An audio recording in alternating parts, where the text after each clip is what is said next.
Hello friends, welcome to prepare UPSC. आज हम हमारे चैनल पर अगस्त करंट अफेयर पर बेस्ड कुछ क्वेश्चंस लेके आ रहे हैं।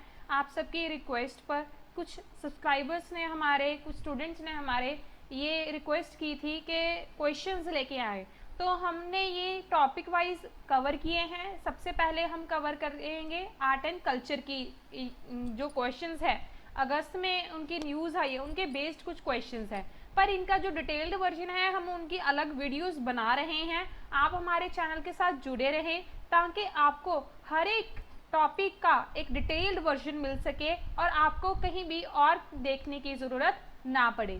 तो चलते हैं हमारे आज की वीडियो की तरफ, जिसमें हम करेंगे आर्ट एंड कल्चर के कुछ क्वेश्चंस। सबसे पहले हम बात करेंगे what is Nagara style of temple architecture. इसके बारे में क्यों पूछ रहे हैं, क्योंकि ये अभी न्यूज़ में है। आगे कुछ क्वेश्चंस में आपको पता चल जाएगा ये न्यूज़ में क्यों है। पहले बात करते हैं कि नागरा स्टाइल के कुछ फीचर्स क्या क्या हैं। पहला पॉइंट इन्होंने दिया है कि जो नागरा स्टाइल होता है, ठीक है, वो टेम्पल एक अप्रेज्ड प्लेटफॉर्म पर बना होता है। मतलब जैसे एक ये प्लेटफॉर्म बना दिया, इसके ऊपर हम मंदिर बनाते हैं, ठीक है। उस मंदिर के ये जो प्लेटफॉर्म है इसको जगीती बोलते हैं। क्या बोलते हैं? जगीती। तो क्या ये सही है? सेकेंड पार्ट कह रहे हैं द गर्भगृह is always located directly under the tallest tower. जैसे मैंने यहाँ पर 3 टावर बनाए हैं, ठीक है, और सबसे जो टॉलेस्ट है वो कौन सा है? 3 नंबर वाला हमारा। तो इसके नीचे ही गर्भगृह होगा। गर्भगृह क्या होता है? जहाँ पर हमारे डाइटी को रखा जाता है, मतलब उनकी मूर्त को रखा जाता है। तो नागरा स्टाइल अगर आपने पढ़ा है तो ये बिल्कुल दोनों स्टेटमेंट सही हैं, क्योंकि अप्रेस्ड प्लेटफॉर्म को जगीती कहते हैं और जो सबसे ज़्यादा टॉलेस्ट टावर होता है उसी में गर्भगृह होते हैं। तो ये दोनों सही हैं। तो इसका आंसर आएगा बोथ ए एंड बी। और इसमें कुछ और टॉपिक भी बात करते हैं, जैसे शिखर के बारे में। जैसे ये अप्रेजिंग है, ठीक है, इसको हम बोलते हैं शिखर। इसके कुछ पार्ट्स होते हैं, जिससे कि वाहना होता है, मंडप होता है। ऐसे ही सभी हम एक सेपरेट वीडियो लेके आ रहे हैं नागरा स्टाइल ऑफ टेम्पल आर्किटेक्चर की। आप हमारे चैनल के साथ जुड़े रहें ताकि आपको इसका डिटेल्ड वर्जन मिल सके। तो पहला क्वेश्चन हमारा हो गया है। Second question, which style of temple is opted for the temple at Ram जन्मभूमि इन अयोध्या।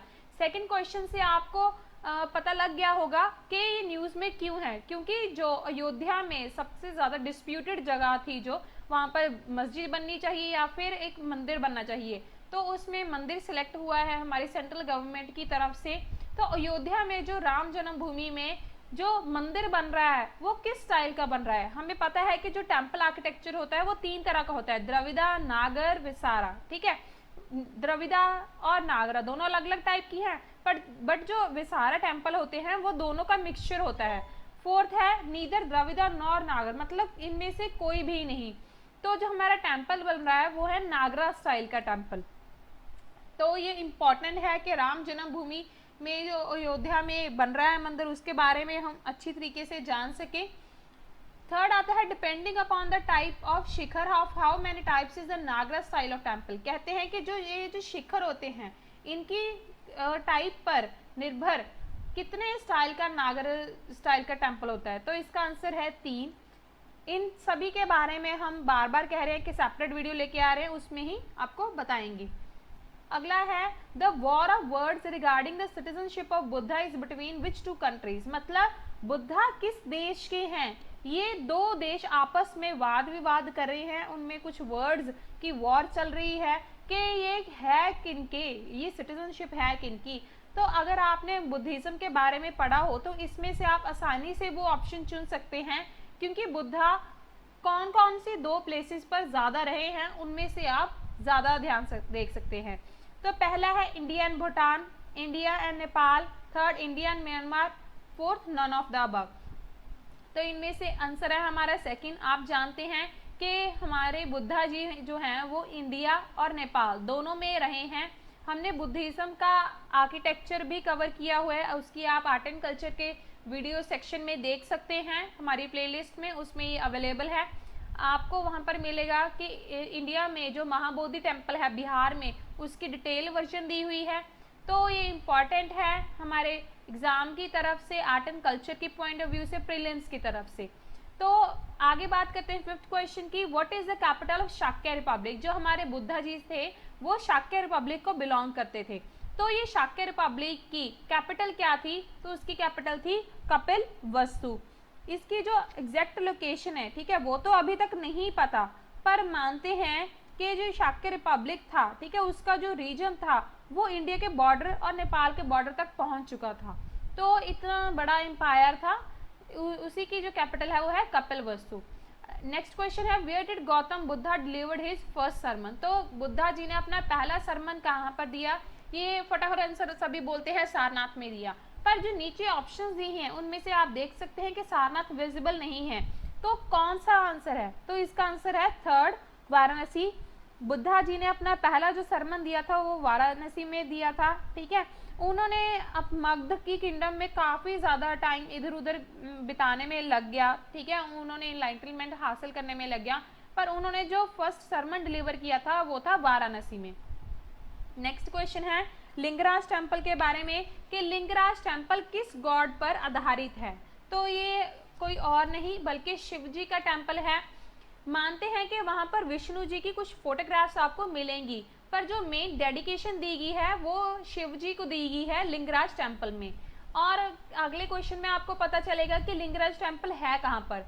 तो अगला क्वेश्चन है, which state had announce to give face lift to 11th century Lingaraj temple. Lingaraj temple जो 11वीं सदी का है उसको फेस लिफ्ट देने की बात किस स्टेट ने कही है, किस राज्य ने कही है। ये चीज कॉमन सेंस है कि लिंगराज जिस भी स्टेट में होगा उन्होंने ही ये आगे शुरू किया होगा फेस लिफ्ट का काम। तो ये लिंगराज किस जगह पर है, तो है ये उड़ीसा में। ये एक बहुत ज़्यादा फेमस कह सकते हैं कि टेम्पल है जो कि शिव जी के लिए बनाया गया था, और ये one of the oldest and largest temple है उड़ीसा में। इसको किंग जजीती केशारी ऑफ सोम वंश ने बनाया था, ठीक है। ये रेड स्टोन में बना हुआ है और एक कलिंगा स्टाइल ऑफ आर्किटेक्चर की एक बहुत अच्छी एग्जाम्पल है। और इसके जो नॉर्थ के टेम्पल के बिल्कुल नॉर्थ में एक लेक भी है जिसका नाम है बिंदु सागर लेक। माना जाता है कि इस मंदिर को बनवाने का काम जो किया था वो सोमावामसी डायनेस्टी के राजाओं ने किया था, पर इसमें कुछ लेटर एडिशन भी होती गई जो कि गंगा रूलर्स ने की थी। तो वहाँ पर मैंने आपको पहले भी बताया है कि विष्णु जी की भी इमेजेस हैं प्री 12th सेंचुरी, क्योंकि जगन्नाथ टेम्पल भी वहाँ पर उस समय गंगा रूलर्स ने बनाना शुरू किया था। तो अगले क्वेश्चन में हम जानते हैं कि लिंगराज टेम्पल किस स्टाइल में बना हुआ है। तो हमने मेन 3 स्टाइल किए हैं, द्रविड़ा, नागरा और वेसारा, पर इसका एक चौथा स्टाइल है दैट इज द्यूला, ठीक है।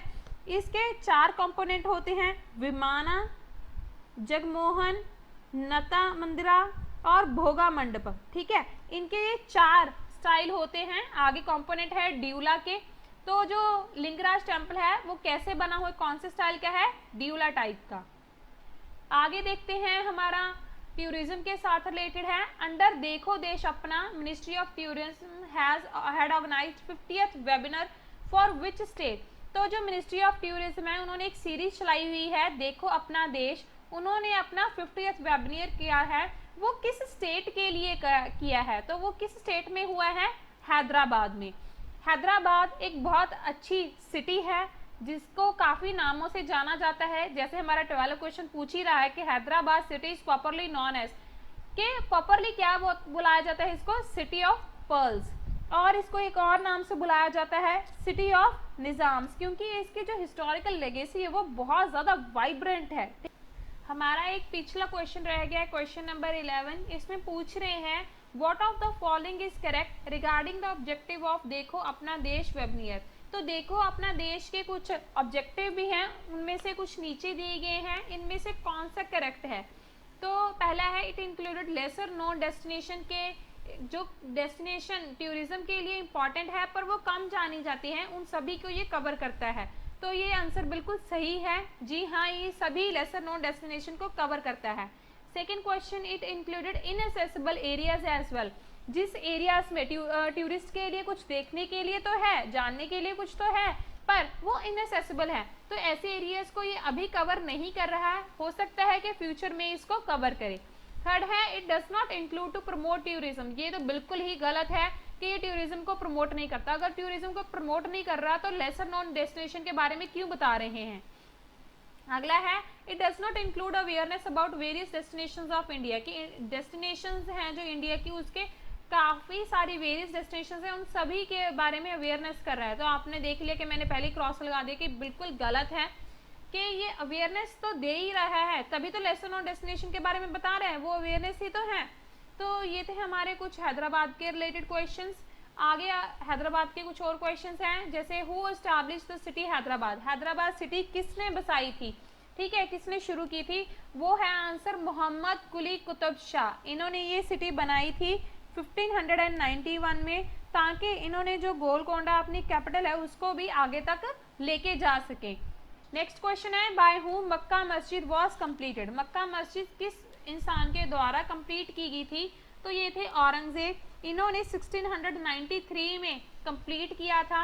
एक चीज़ मानी जाती है कि इसको मक्का मस्जिद इसलिए कहते हैं कि इसकी जो ईंटें हैं, ठीक है, वो कहाँ से लाई गई थी, जो इसको बनाने के लिए ईंटें यूज हुई थी वो मक्का से लाई गई थी, इसीलिए इसको मक्का मस्जिद बोलते हैं, उसी पर इसका नाम रख दिया था।